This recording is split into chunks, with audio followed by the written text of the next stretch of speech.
Right. At least you can hear my conversations. Right. Okay. We'll make a start. The majority of you know me. You've been stuck with me for 3 years now. Some of you for 5. For those of you that don't, so I'm Lee Waters. The presentation's all on decision making, so the underlying mechanisms behind it. But this is my PhD. Okay, so I'm nearly 8 months into my PhD, and this is my topic. So this is my journey on that so far. So, going to provide you an overview of the topic, why it is so interesting, why it is such a pivotal thing to know, and then also bringing into some of the future concepts for the decision-making process.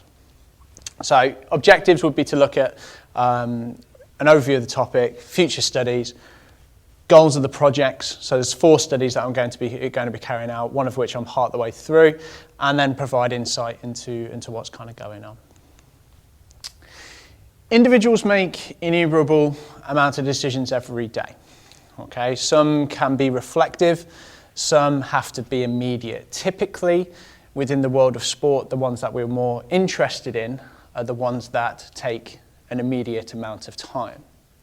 So take you right now. You're actually trying to make a decision of whether you want to watch the video that's going on behind me or listen to my dulcet tones, okay? You are going through that whole process. There is relevant pieces of information, you are in the environment, there's lots of stimuli that you need to start to focus on. Which bits are you kind of casting out? Which bits do you want to pay attention to? And it starts to kind of whet the appetite of what we're starting to have a look at. So, decision making is multifaceted. We're trying to make sure that we understand it, especially within a dynamic, ever-changing environment. Because if we understand it in a dynamic, ever-changing environment, such as sport, then we could start to enhance performance quite significantly. It's actually considered that without direction, humans are not rational thinkers. Okay, and that's something that we need to take into consideration. And we're actually riddled with cognitive distortions, okay, because we don't necessarily focus on the right things. So we become quite unreliable mechanisms in a way. So we need to put these things together. We need to put the pieces together to understand what goes on with decision making. First point is to say that it's a skill. Decision making is a skill. It's something of which we learn. We only learn how to make effective decisions, whether it be on a sporting field, whether that be in life. We only learn how to do that. The 2 main constructs behind it is concentration, which is defined by Barton, okay, here, when we're looking at concentration elements. And then we also need to look at the concept of attention, okay? 2 very, very important elements when we're thinking about decision making. So it's interesting that David was going, in his psychology session this morning, was talking about quarterbacks. In this video here, you can see the quarterback receiving the snap and how many decisions he has to make through that course. It's very, very quick. He's got his offensive line, so he's got his defenders looking after him. Are they doing their job? They've got the defensive line. They want to sack him. They want to get that ball. How are they coming towards him? Where are his players? What players he called? There's so many decisions that he's having to make at that given point. And this is where we're starting to talk about in terms of decision making. And this is where attention and concentration really, really starts to come into its own. Put simply, I'm a frustrated footballer. I really, really am. I hated referees and I hated officials because in my opinion the majority of the time they made incorrect decisions. So that's one of the reasons why this research is based on football officials. Okay, so I'm trying to understand the underlying mechanisms behind officials, football officials. Football is dynamic. It's one of the most dynamic sports out there. Quite startlingly, been a lot of research done on this recently. Football referees make approximately 245 decisions per 90 minutes, which is quite a large amount. So one decision every 22 seconds in a football game. That's quite a large amount of decisions to have to make. It's a 3% increase every year, okay, for the past 2 years since they've conducted this research. And that's mainly because players are getting faster, players are getting fitter, they can go for longer, players are getting more skillful, etc., etc., and they're having to make a lot more decisions at that point. But there are still errors. There's lots of errors still made. So if you're looking at the linesman, for example, you got here, this was called offside, but actually you can quite clearly see that he was onside. Probably one of the most famous linesman decisions is the 1966 World Cup. Was it over the line or was it not over the line? And that's where this research really starts to look into why we need to look at this, why we need to improve this. Was that called a goal then? Was it You don't know the 1966 World Cup final? No. Okay. Was it? Yes, it was called a goal. Yes, it was given as a goal. It was a celebration. Yeah. Do you know who that is? No. Okay. Okay. So, my journey. The studies that are going to unpick this concept, this topic, very much qualitative and quantitative. The research is very quantitative right now. We're seeing that novices and experts, there is a difference between what they look at, how they look at things. Okay, but we don't know why. Okay, that's where my research is different. So the first study, we're going to use eye trackers. So these things on your left-hand side. Okay, going to hook up the linesman with eye trackers. Going to set them up into a game, and the game's going to be going on, and they're going to be making all of their decisions as they normally would throughout a game. Then what we're going to do is I'm going to assess the data. I'm going to have a look at that and see what decisions they made. Was it correct? Was it incorrect? What informed that decision? Okay. I'm going to look at their saccades. I'm going to look at their eye movements. So how many eye movements do they do per minute, per 30 seconds? Is there a difference between novices, experts, that kind of thing? Okay? Then, so that's just going to simply from a quantitative perspective. I'm just going to look at numbers. I'm just going to look at data. But the second study is where it's different. I'm going to use that first data, and then I'm going to have an interview with them and sit them down, show them the video, and say, well, you made this decision at this given point. Why? Talk me through it. What did you gain from that piece of information you were looking at? You were looking at the edge of the 18-yard box. Why? And so you start to unpick why they make certain decisions at certain points. The third study is all about how they get there, the qualifications that they do. So what is it that has helped them get to the level that they have as a football referee, as a football official? So what training have they gone through? And then that's a triangulated perspective. So we're looking at what they do, why they do it, how they do it in terms of the training that they've had, which will all inform the fourth study, which will be an intervention. Mike was talking quite extensively about virtual reality.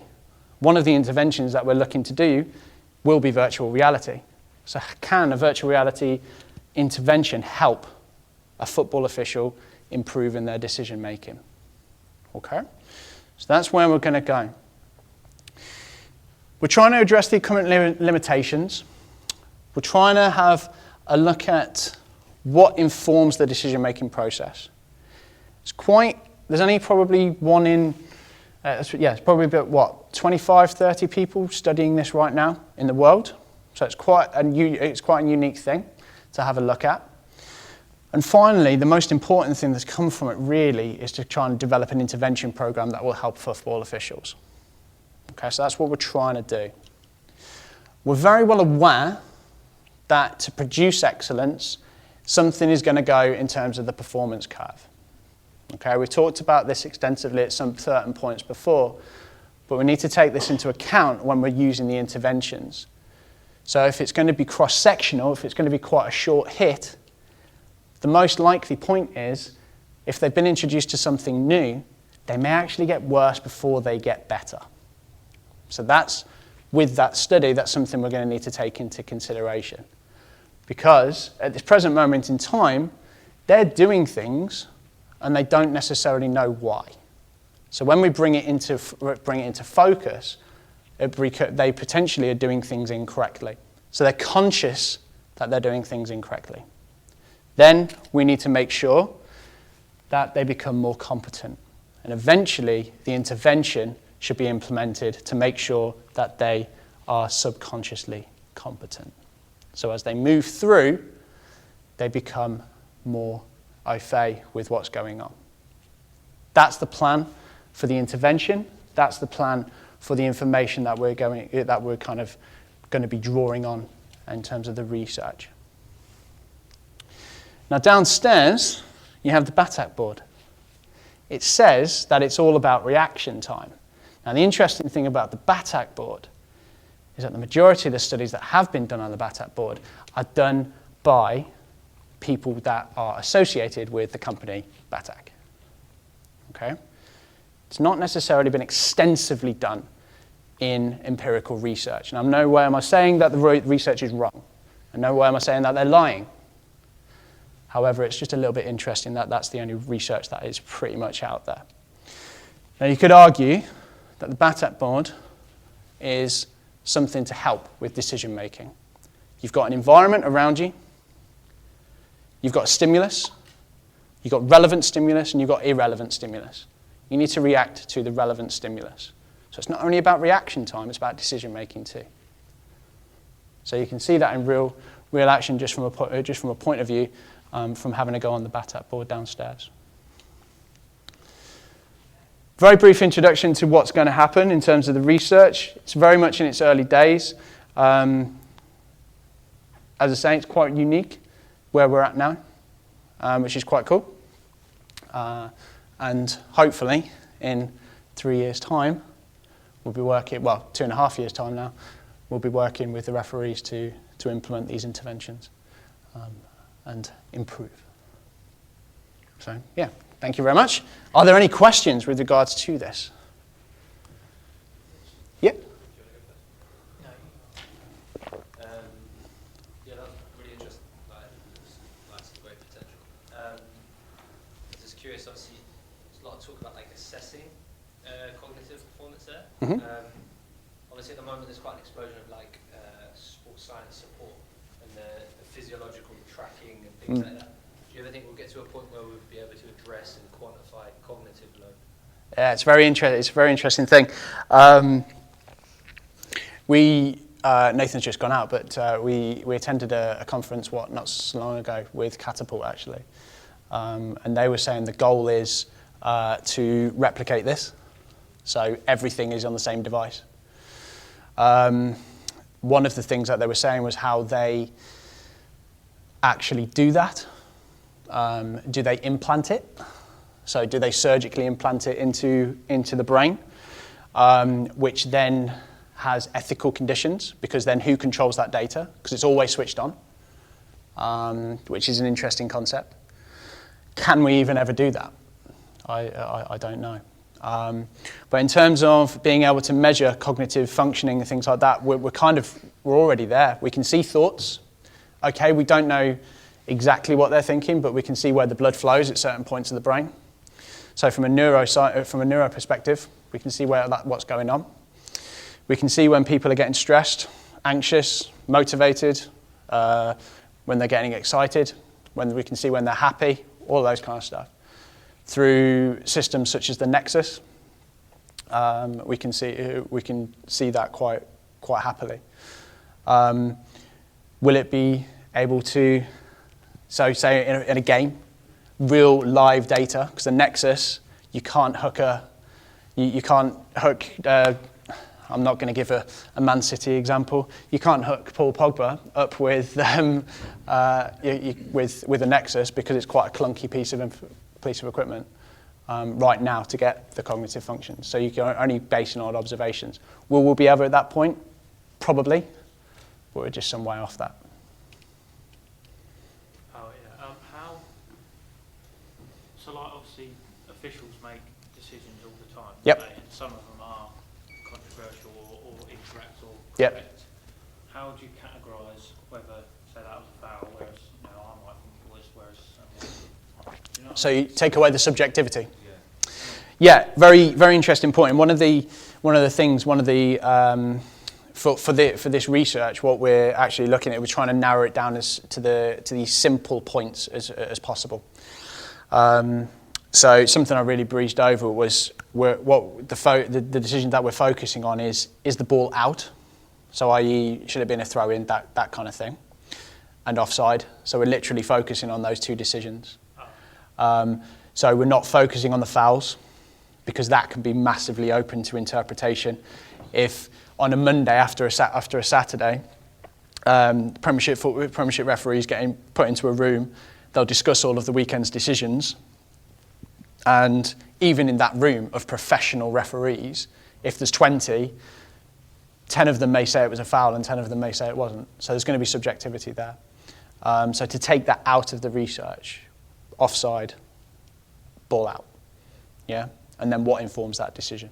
So because it's quite standard, really, until it comes to my thesis and they change the offside rule for the fifth time. That would be an interesting one. I've just written my 80,000 words, and then literally the day that I submit it, they change the offside rule. That would be the dream. Anything else? Tom, you haven't got a question? No, I had my question and it was absolutely stupid, so we'll leave it at that. No? No, that was really good. Yeah, well done. Yeah, it just gives you an insight into what's going on and how we're potentially going looking at. Okay? So, wicked. Where are we next? Job done. I don't know where you're at next.